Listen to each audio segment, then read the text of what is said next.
What's up, guys? It's Stealth here, and I'm back at Star Wars Knights of the Republic 2. It's gonna be a talking episode today. Let's go get that talking done. Freya? Yes? Have you come with questions? Let's talk about the Force. Very well. I see. I wish I asked about the lesson related to my skills, actually. That one. Have you done as I asked? I've devoted myself to understanding explosives. Not really, though. Very well. Then know this. All situations contain within them the potential for violence. To know how to hold that violence in check, to restrain it, and use it to hold the situation to your advantage is the way of any wielder of the Force. Skill does not always draw from the Force, but it is a measure of power nonetheless. It can grant knowledge, help steady oneself when one's thoughts are in chaos, or grant enlightenment. Much can be achieved without the Force, as you know.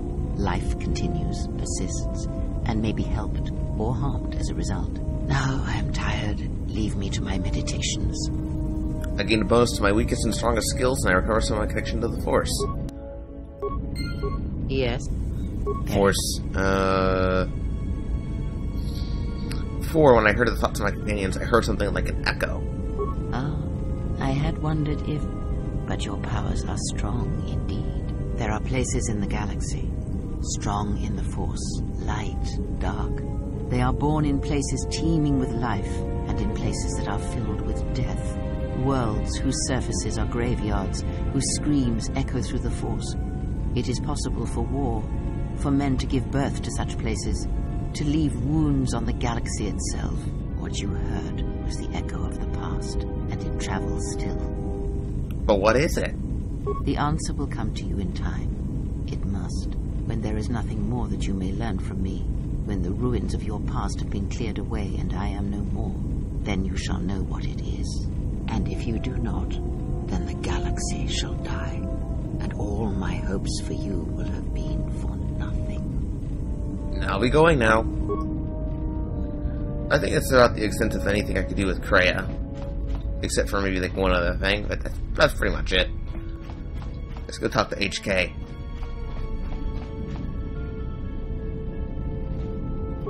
Statement. Observation. Notice that I did not ask if you need anyone killed. You may be curious as to why. Answer.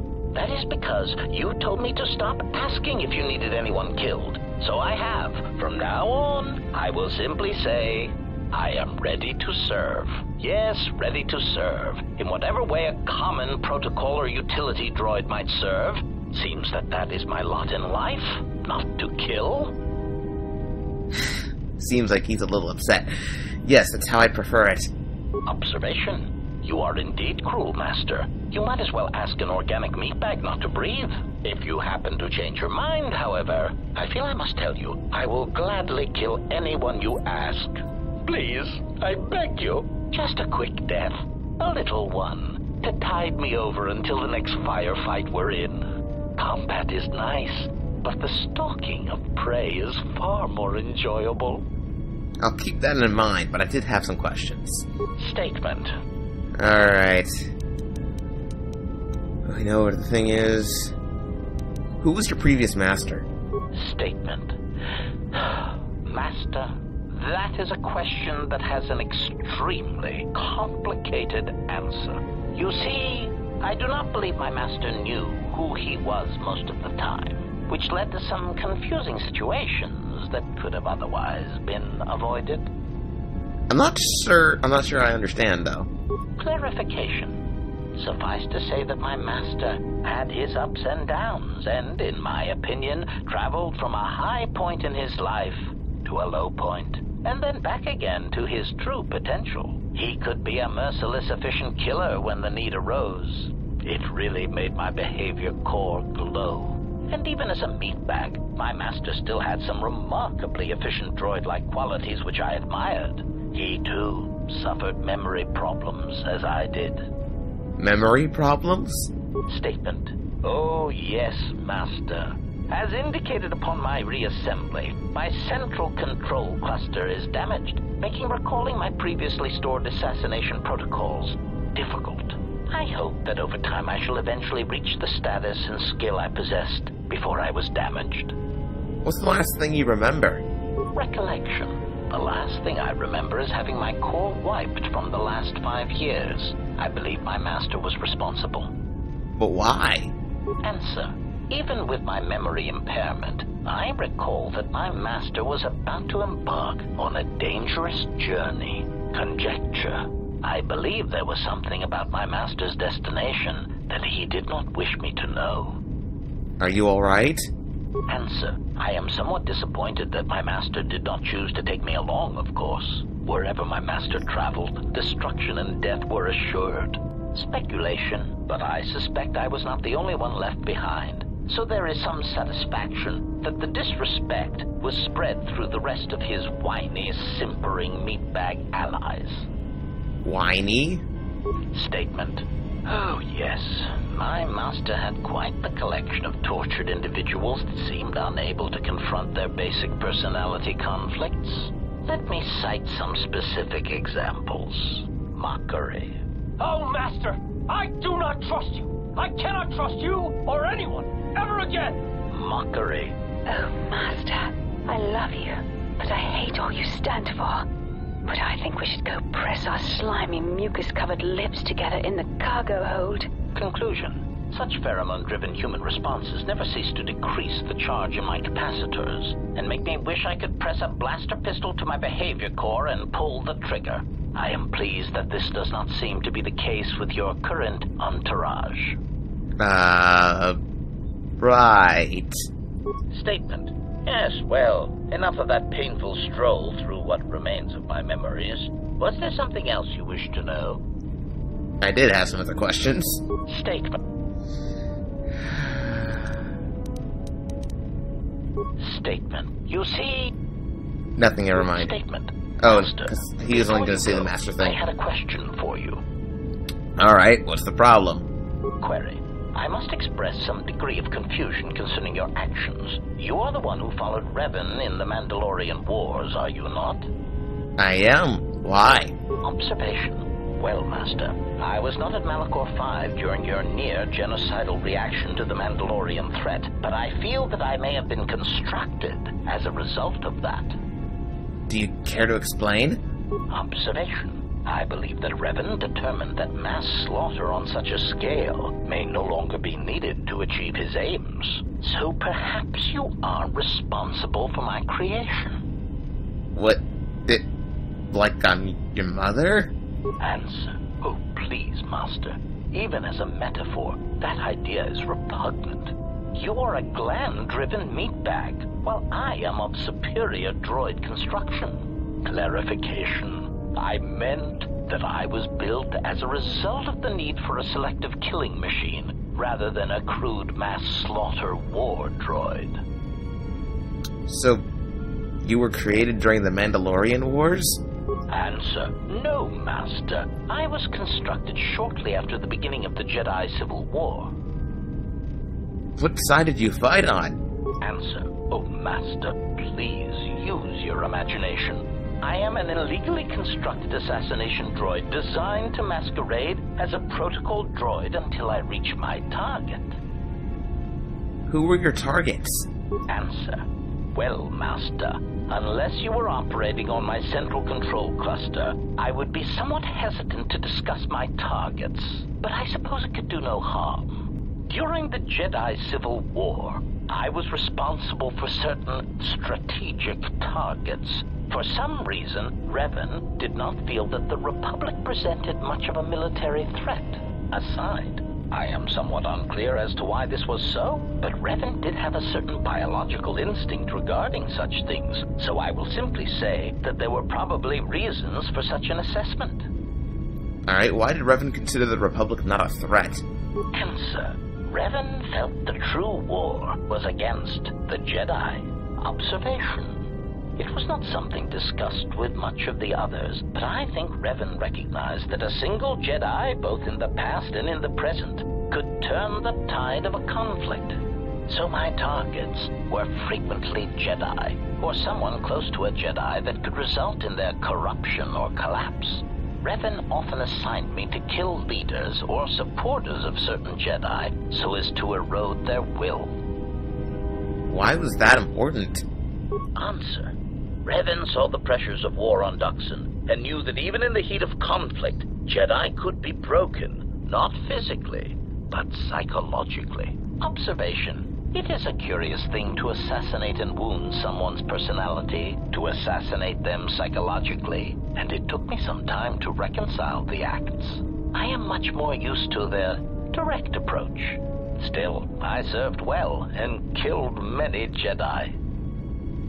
So you're saying Revan intended to break the Jedi? Observation. Master, that was the lesson of Malkior. Any Jedi involved in the systematic slaughter on such a scale cannot help but doubt and question themselves. I don't believe you. Observation. Master, I do not believe that the Mandalorians were the true target at Malkior. I believe that the intention was to destroy the Jedi, break their will, and make them loyal to Revan. I do not know if you examined the records of the deaths on Malkior, but you cannot escape that many of the Jedi and Republic soldiers who died were not Revan's strongest supporters. Observation. I believe that Revan was cleaning house at Malkior 5. What ones did not die became Revan's allies against the Republic. Oh my god. I can't allow you to reign on the ship if you've killed Jedi. Query. Then why do you get to remain? Observation. It seems to me that you have killed many more Jedi than I could ever hope to achieve. This was formerly something that generated respect. Now I wonder from your tone if those deaths you caused were merely an accident. How disappointing. How can you respect death on such a scale? Retort. Master, the hypocrisy of you meatbags never fails to cause a surge in my behavior core. Not only have you no doubt ended the lives of many recently, but in light of the event at Malkior 5, you must recognize that death is necessary. I've never grown comfortable with killing, and I've never enjoyed it. Evaluation. Well, Master, that is your problem. Personally, I think you should seek help, but you seem to be the silent loner type, unwilling to admit such weaknesses to another. Sounds like you came to terms with what happened at Malkior easily. Answer. Oh, quite easily, Master. If you had not slaughtered the Mandalorians in Malkior 5, they would have destroyed you and everything you tried to protect. Now, once you accept that the Mandalorians had to die, then the next logical step is to determine exactly how many need to die to convince them to correct their need for conquest. And that, I am pleased to say, is where I come in. Are you going to justify assassination to me? Statement. It is a fact that the targeted extermination of certain individuals will bring war to a close quickly and efficiently. Leaders unite, and when the leaders are removed, the unity they inspire erodes as well.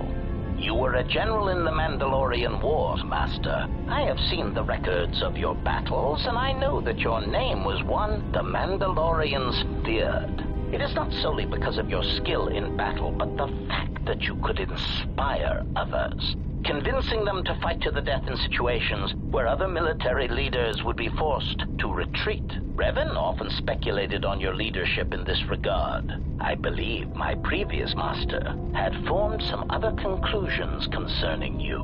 Revan's apprentice wanted me to kill you when you left the war effort and did not go with them to the unknown regions, but Revan would not permit it. Why? Speculation. I believe Revan wanted you to face the Jedi Council, Master, as if there was something that you would show them and possibly undermine their strength. Perhaps Revan wished the Council to see how far the Jedi had fallen. Knowing Revan, it was no doubt a strategic decision on many levels. What do you think Revan wanted me to show to the Council? Observation. Master, this is purely speculation, but there is a certain strength in parading defeated leaders before their people. Perhaps Revan felt that your return to the Council in your state would show them what Jedi were capable of, and the cost. Revan often referred to you as a Jedi who was already dead, and felt your reception by the Council would further show you their hypocrisy. Considering the Council's judgment, I see they did not receive your return well. Perhaps whatever anger they held for Revan, they held against you. So, Malak stayed with Revan until the end? Statement. Master, that again requires a somewhat complicated answer. Because this exchange is in danger of boring me, I will simply say no, and that I am glad I was never in service to Malak. Why? Observation. Revan was a human capable of subtle, intelligent cruelties. He had a strategic mind, and he accepted losses and sacrifices. His meatbag apprentice was more like an angry club. He was also given to grandiose displays of brutality and murder that seemed inefficient, and in many cases, unnecessary. What'd you think of Malak? Observation. Never mind. He was... So you're saying Revan intended to break the Jedi? Observation. Master...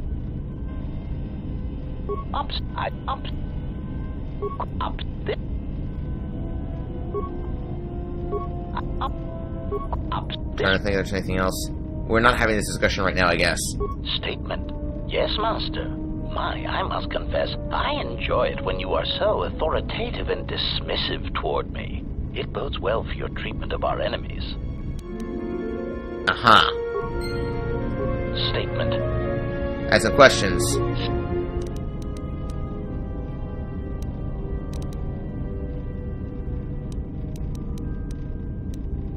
Do you know anything about the Sith hunting us? Answer.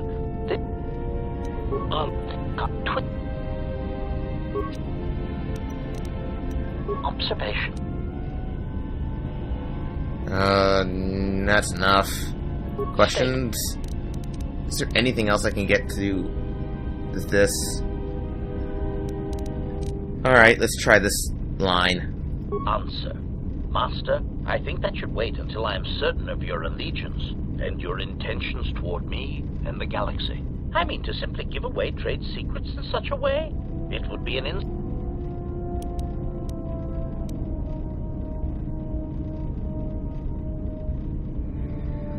You killed Jedi? Answer.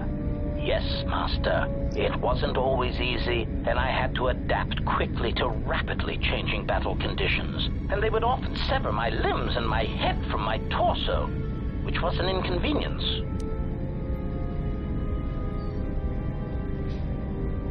Alright, I need to lower my influence with HK-47 a little bit more.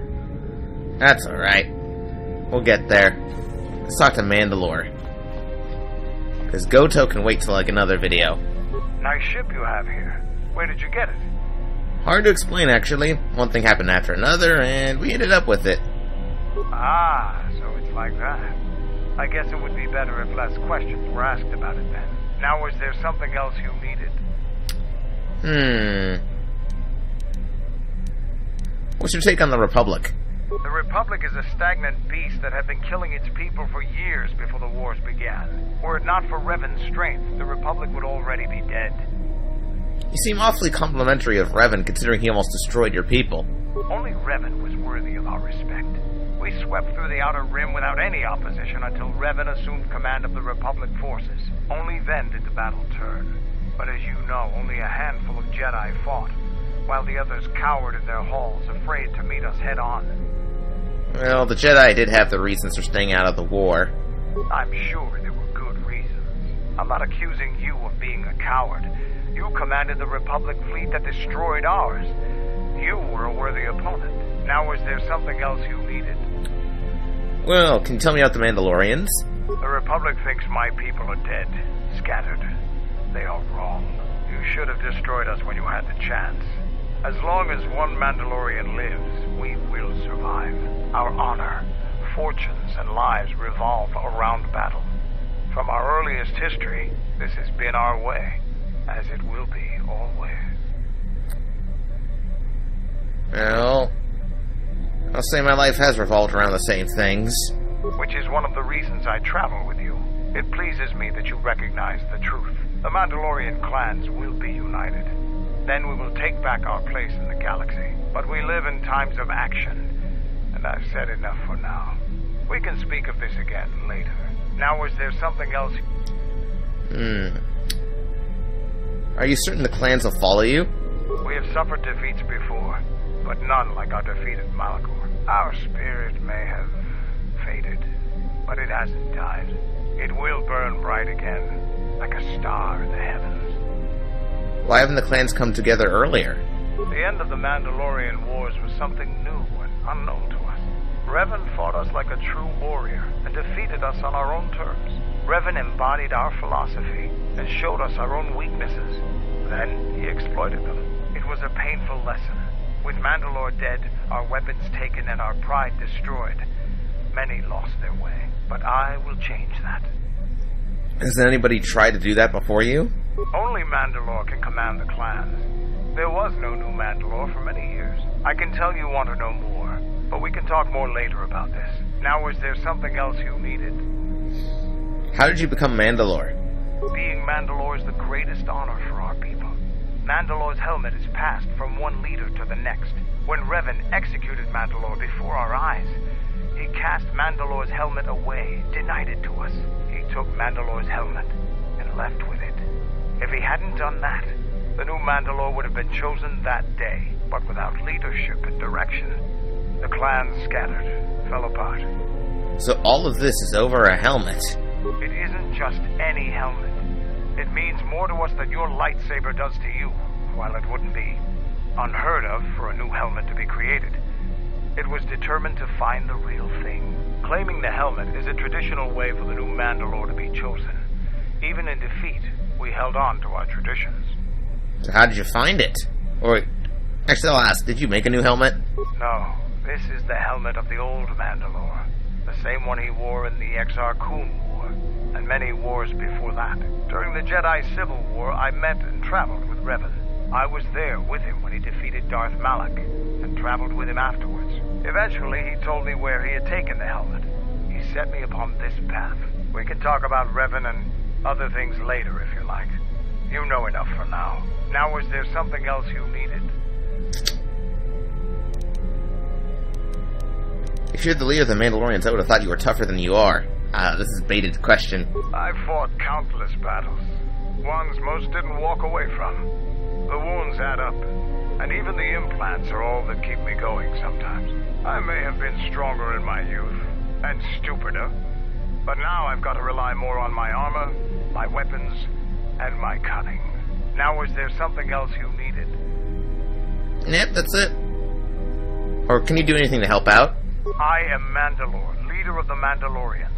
I will help you fight your battles and plan your strategy, but I will not be your errand boy. Find some other lackey to do your bidding. Now, is there something else you needed? Fair enough. I'm done.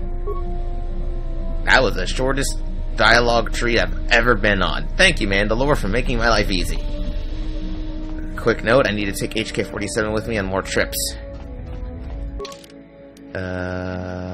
Telos, Nar Shaddaa, Dantooine.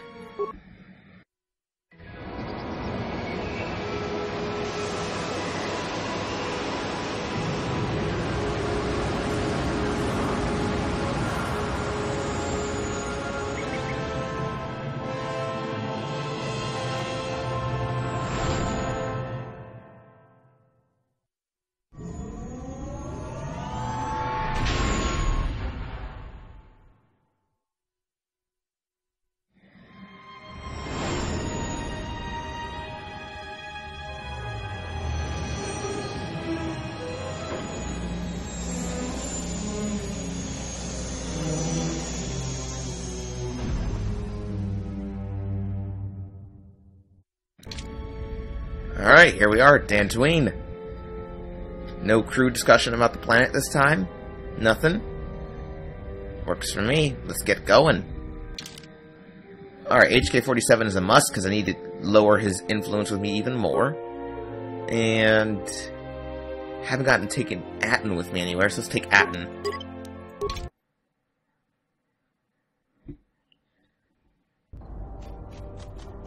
Uh-oh.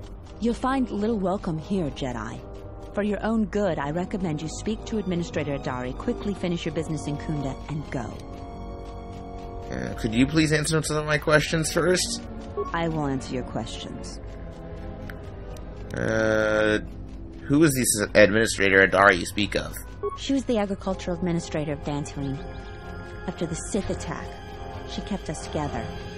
Without her, the only thing you'd see around here are mercenaries. Why are there so many mercenaries? We had problems with Mandalorian mercenaries even before the Jedi Civil War. The Jedi helped clear most of the problem up, but after the war, many soldiers from both sides of the conflict became mercenaries. And since we're so far from the core, some started gathering here. Have they caused any problems? The difference between an out-of-work mercenary and a raider is a vibroblade's edge. The only thing we can prove they've done is intimidate a few farmers. The farmers give them goods, money, or food just to stay on their good side. The only one that isn't scared of them is the administrator. There have also been a lot of disappearances recently, and not all of them can be blamed on Cath Hounds. But nobody can prove the mercenaries are responsible. Who's disappeared? A farmer here and there, or a family. We lost enough people during the war that keeping the Cath Hound and Kinrath populations under control hasn't been possible. So there are a lot of animal attacks. Some deaths, too. The disappearances might be just coincidence, but a lot of the stubborn folks seem to be more accident-prone. Where's Kunda? Kunda is the big building just outside the landing port. It used to be the estate of a man named Matali, but he and his family disappeared around the time of the bombardment. The administrator rebuilt it, and now this is our center of government. It's your center of government. I know it doesn't look like much, but there aren't many settlers that live on this planet. This building is the start of something new for us. We're very proud of it. I'll be going now. I'm not going to say that last line. Just head into the building, and you'll find your way to the administrator. I'll be over by the entrance if you need anything else. I did not want to insult her center of government. That would not have been a nice thing for me to do. Okay, 1, 2, 3, 4. Oh boy, he has a lot of feats, doesn't he? He does. That's what I'm gonna give you. Let's assume I give you this Max Flurry thing.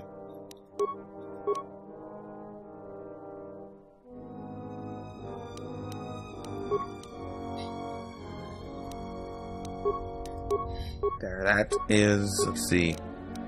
Treat injury, awareness, stealth, security.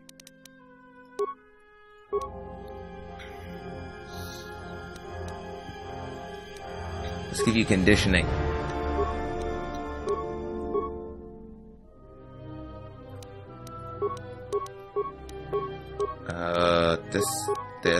This, and that.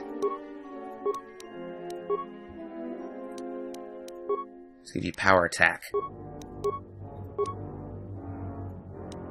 There, that goes. Security, awareness, stealth. Demolitions.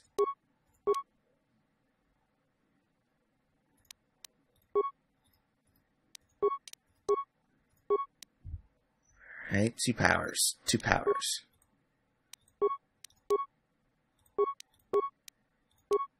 Last level 20. Add some wisdom.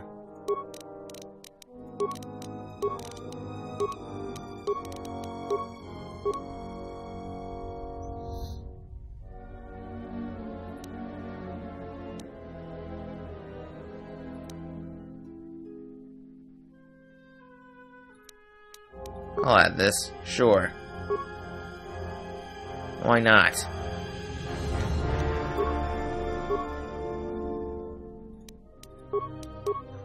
There we go for force powers.